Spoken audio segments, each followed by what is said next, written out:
दुनिया 24 फरवरी को Valentine day मनाती है, लेकिन इस दिन को क्रूर पुलवामा हमलों के कारण भारत के लिए ब्लैक डे के रूप में मनाया जाता है। नमस्कार, मैं हूं मनेंद्र प्रताप सिंह। 3 दशकों में सबसे बड़ा आतंकी हमला पुलवामा 14 फरवरी को अंजाम दिया गया था। हाईवे 2 दिन से बंद था, जिस कारण सीआरपीएफ का काफिला अटका था। जवान छुट्टियों से लौट रहे थे और उन्हें श्रीनगर जाके अपनी ड्यूटी रिपोर्ट करनी थी। इस काफिले में 2500 से ज्यादा जवान शामिल थे। आतंकियों के पास सेना के इस काफिले की मूवमेंट की पूरी जानकारी थी। महीनों पहले हमले की साजिश शुरू की गई और जब दोपहर 3:30 बजे यह काफिला पुलवामा में गुजरा तो आतंकी आदिल अहमद डार काफिले में कार लेकर घुस गया। इस कार में 350 किलो से ज्यादा विस्फोटक था। धमाका इतना तेज था कि काफिले की ज्यादातर बसों के शीशे चटक गए थे। कई जवान चोटिल हुए। सीआरपीएफ के 76वें बटालियन के 40 वीर सपूत शहीद हो गए, जबकि 36 से ज्यादा घायल हुए।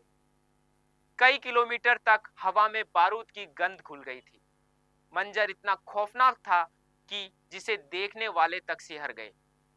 आज पुलवामा आतंकी हमले की 6ठी बरसी है, लेकिन आज भी इस हादसे की कहानी सुनकर भारतीय लोगों की रूह कांप जाती है।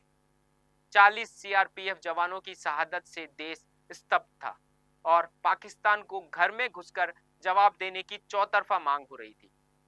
हमले के बाद सीआरपीएफ ने दुश्मनों को चेतावनी भरे लहजे में कहा, न भूलेंगे न माफ करेंगे, और सिर्फ 12 दिन के अंदर पाकिस्तान से भारत ने अपना बदला ले लिया।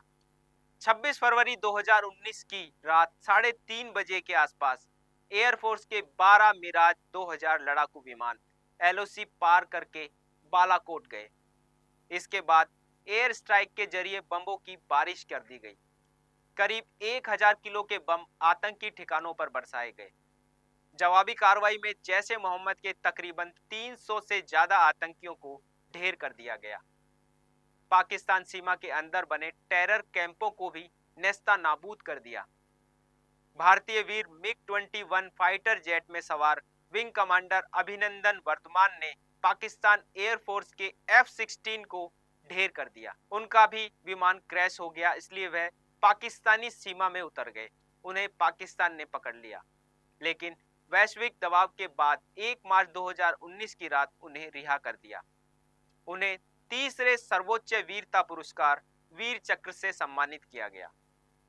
पुलवामा आतंकी हमले के बाद भारत ने पाकिस्तान से मोस्ट फेवर्ड नेशन का दर्जा भी वापस ले लिया। यह हमला ऐसा था जिसकी गूंज पूरी दुनिया में थी।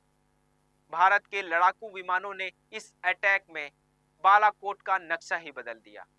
हमारे सुरक्षा बलों ने साबित कर दिया कि भारत अपनी सीमाओं और संप्रभुता की रक्षा के लिए आवश्यकता पड़ी तो दुश्मन को उसके घर में घुसकर भी मार सकता है। हालांकि इस एयर स्ट्राइक पर कई सवाल भी उठे।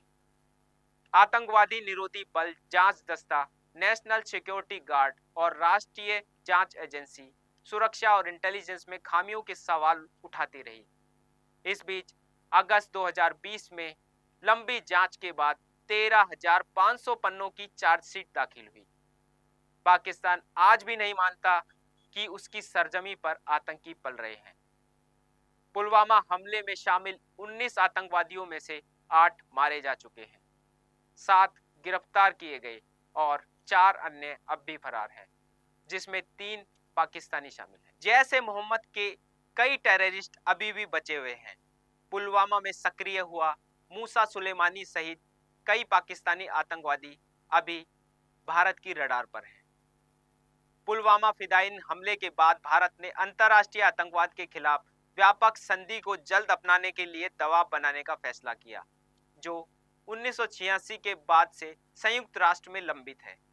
यह मुद्दा आतंकवाद की परिभाषा को लेकर एक राय नहीं बन पाने की वजह से 4 दशकों से संयुक्त राष्ट्र में लंबित है। भारत का लगातार यह रुख रहा है कि अंतर्राष्ट्रीय आतंकवाद के खिलाफ व्यापक संधि को स्वीकार किए जाने से आतंकवाद जैसी वैश्विक समस्या के खिलाफ लड़ाई को कानूनी आधार मिलेगा और इस तरह की संधि के बिना संयुक्त राष्ट्र की वैश्विक आतंकवाद विरोधी रणनीति अधूरी रहेगी। विभिन्न नामों, क्षेत्रों और उद्देश्यों को लेकर तेजी से पांव पसार रहे इस वैश्विक खतरे को काबू में करने के लिए आतंकवाद का व्यापक संधि का तुरंत अनुमोदन किया जाना जरूरी है। देशों की सीमाओं पर बने मोर्चे हमारे सामाजिक ताने माने में प्रवेश कर गए हैं। आतंकवाद और उग्रवाद एक वैश्विक ताकत बन गए हैं जो उनके बदलते नामों, संगठनों और इलाकों और लक्ष्यों से कहीं बड़े हैं। चुनौतियों और टकराव के बावजूद भारत आज भी आतंकवाद के खिलाफ अपने रुख पर दृढ़ है और राष्ट्रीय सुरक्षा को प्राथमिकता देना जारी रखे हुए है। पुलवामा में इन बलिदानियों की याद में एक स्मारक भी बनाया गया है। इस स्मारक के लिए शहीदों के गांवों की माटी लाई गई है।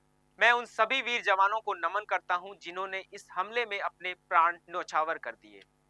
आप सबका बलिदान समाज पर ऋण है। आप भले ही हमारे बीच नहीं हैं, लेकिन आपकी शहादत हमें हमेशा प्रेरित करती है। हमारा देश हमेशा उन बहादुर सैनिकों का ऋणी रहेगा जिन्होंने देश की रक्षा, अखंडता के लिए अपने प्राणों का बलिदान दिया है। किसी के लिए मोहब्बत का वक्त था, कोई देशभक्त था।